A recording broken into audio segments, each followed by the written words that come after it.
Before we move on to synthesizing and processing leads, I just want to take this opportunity to kind of sidestep aside from melody for a moment and just discuss a little more musical theory. And what I want to talk about is how melody, bass, and chords work together and how we can extract one from the other.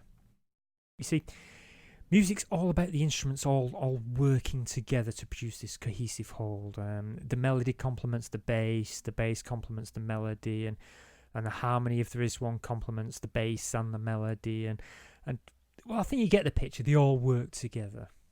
Now, the thing is, the bass, the harmony, and the melody all have to share some kind of relationship with one another, because if they don't, they're going to sound like they're from two different records and or maybe three different records, and your music just isn't going to gel together properly. But now that's going to beg the question is, how do we make this relationship? How do we make them work together? There's a lot of ways in which we can make them all work together, and perhaps the simplest relationship is where the melody just follows the bass, or the bass just follows the melody, both rhythmically and pitch for pitch. Now, that's the easiest way to do it, but the problem with that approach is that it's a bit of a cheesy compromise. Although it can sometimes work, more often than not, it doesn't come out well enough. It comes out sounding a little bit amateur, a little bit crap. It can sometimes work if you're writing bass line. I've noticed some bass line records do it, because what they do is they essentially use the melody lead line to back up that bass and give the track more of an edge. That the lead seems to just add a little sharpness to the bass, but generally for any other style of music, it sounds pretty poor. I mean, you can try this if you want.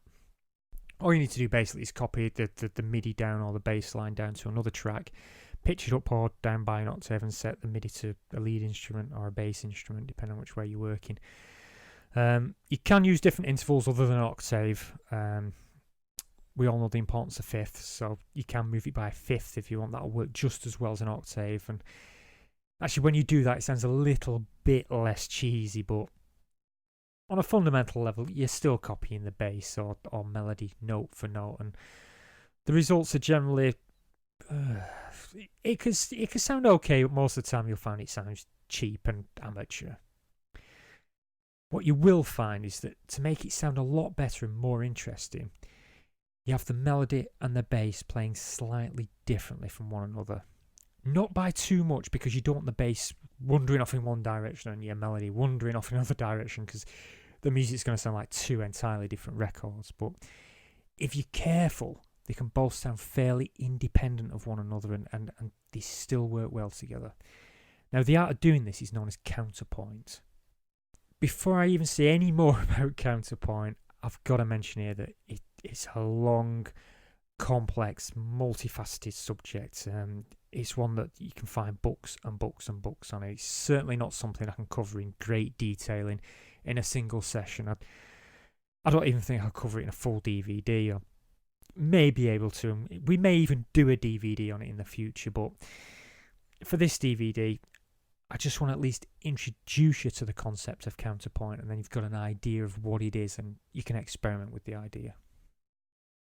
Now, basically, all it is a way of describing how we can make two different melodies, such as the bass melody and the lead melody, work together without following one another note for note. We'll use an example for this. What we've got here is we've got a melody here that we programmed in an earlier session. If you remember, we programmed this one in F minor, so what I'll do is I'll start by calling up the notes in F minor here. There we go. Now, the first thing we can do, and the easiest thing to do, is just basically copy this down onto our bass track. I've got a bass instrument there. And all we do is we just take that, we take those notes, and we just pitch them down. There, by a couple of octaves, and then we can play that out.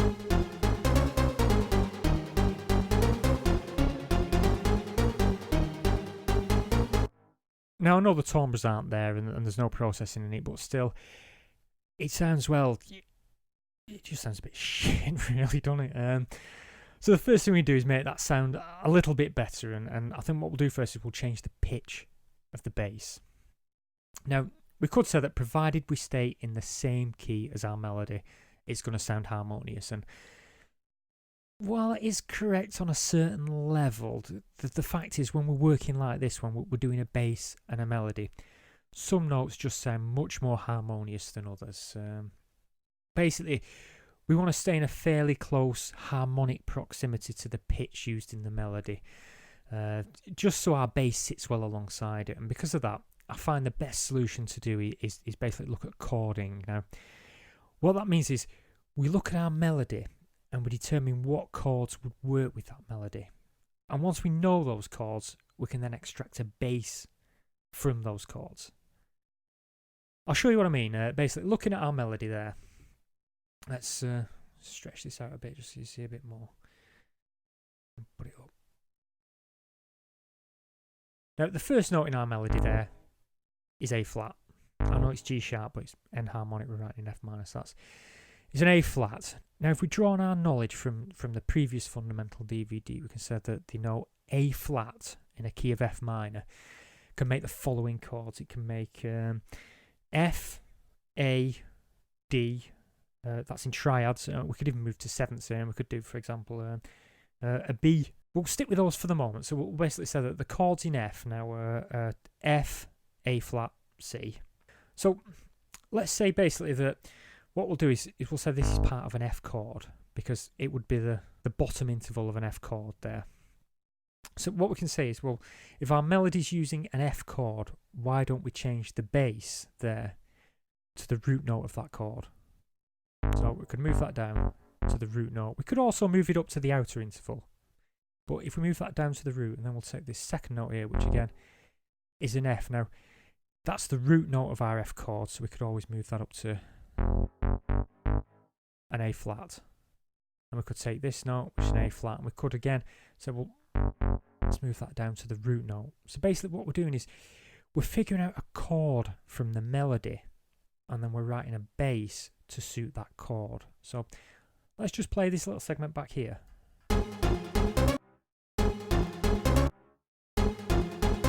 Now immediately that sounds a lot better, and we could repeat that throughout, but there'd still be a problem. You see that even though the pitch is now different and it does sound better, the rhythmical element is still the same. We're still mirroring the actions of the melody, so it's still got that slightly samey feel to it. So what we want to do now is we want to go in there and we want to start playing around with the notes of the bass, the length, the length of our notes. And what we want to do is we want to kind of maintain the rhythm between the melody and the bass, but also make the melody that little bit more melodious than the bass, if that makes sense, if you can follow what I mean there. For example, in this particular track, the melody's the driving force. It's pushing the track along. Now, we don't want to back that up with the bass using the same pitch, because, as we heard, it sounds cheesy. But if the bass is playing different notes that are still harmonically attached to that lead, but they're playing the same rhythmical pattern too, it takes something away from the lead. It makes that lead sound less impressive, less interesting, less memorable. So what we need to do is we need to relax our bass a little and let the melody carry the track. So what we could do is we could say, well, we know that the notes in our melody there, we have an A flat and an F. So what we could do there is we go here, and we know what occurs over that bar, so we could delete that there, and then we could copy. We could say lengthen that out a bit, and then copy that to there. And then again, we know that one there, we could make that a little bit longer. Let's have a listen to how that sounds.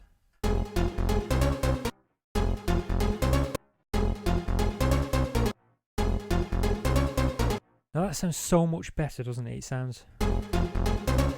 The rhythm in this bass now is slightly different. So, I mean, for example, if we move that over there, that was a bit too much there. We'll do it so it just starts before and just reaches over there. Can you hear that sounds so much better? It's got a rhythm of its own, but they're still harmonically attached to one another. Now, As the melody continues, we can have further interest by alternating the complexity of the melodies between the melody, the lead melody, and the bass melody. By that I mean, so far we've looked at lengthening the bass notes to cover a couple of notes in the melody, so they rhythmically interact with one another. It's not following it exactly, there's a slight difference there, and it adds interest. Well, imagine if in places our melody moved to a longer note, it played a sustained note. Well, when that occurs, we could always jump down to our bass and use a couple of shorter notes in the bass.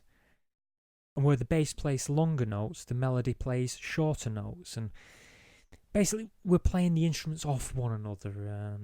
When the melody is complex, with short stabby notes, we use long drawn out bass notes. And when the melody becomes less complex, we then make the bass more complex.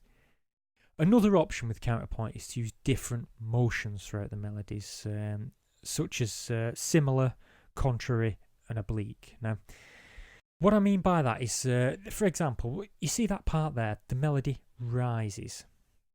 You can see it rise there. Now, as that rises, we could decide to take our bass and say, well, our bass will rise with it. As that rises, our bass will go up in notes as well. Not at the same time, in slightly different timing, but our bass could rise with it. Now, if we do that, we're known as what's using a similar motion. Now, if we chose to pitch the bass down as the melody rises, we'd be using what's known as a contrary motion.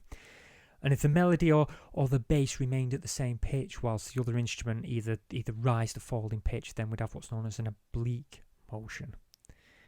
Now, generally speaking, what we do is we use a mixture of all those three motions as the melody progresses note by note.